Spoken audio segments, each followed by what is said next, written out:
Good news naman, math tablet courseware ng isang Pinoy, nominado sa isang kompetisyon ng Information Innovation Fund Asia.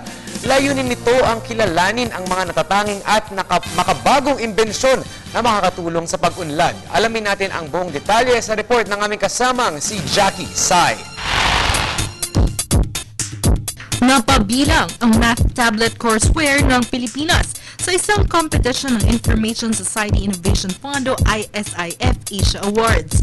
Layunin ng paligsahang ito ay ang maparangalan ng mga natatangi at makabagong imbensyong magbibigay ng solusyon sa mga issues ng social and economic development ng bansa. Sa nais hikayatin ng Technology Package for Student Learning Empowerment, Mathematics Courseware for Tablet PC, ang mga bata. Gumawa sila ng paraan para masiyahan ang mga kabataan na mag-aral ng math sa pamamagitan ng nasabing tablet na may magandang kalidad na Information Technology Communications o ICT. Ang katangi-tanging math tablet courseware ng Pinas ay mayroong 10 subjects para sa grade 1 students.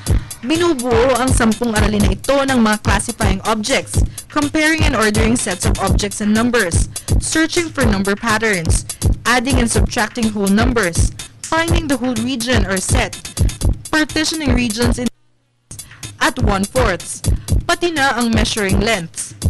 Nananawagan naman ang Department of Science and Technology Science Education Institute Director Dr. Filma Bronner sa mga Pilipino na iboto sa pamamagitan ng online voting ang math tablet courseware.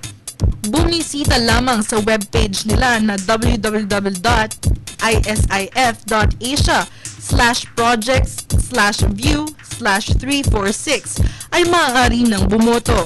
Ang kompetisyong ito ay tatagal lamang hanggang Hunyo 26 nitong taon. Tangkilikin ang tunay na atin. Kaya ano pang hinihintay natin? Bumoto na!